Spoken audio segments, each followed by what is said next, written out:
Hey guys, we got a 2021 F-150 Platinum.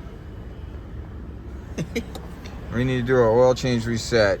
So this thing has got he's got some miles on it already, averaging a whopping 12.7. We're gonna go into menu here, and we're gonna use these buttons here.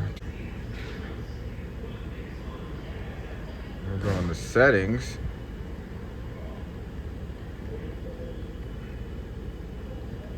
Vehicle maintenance. Hold it down. Oil life. Hold it down.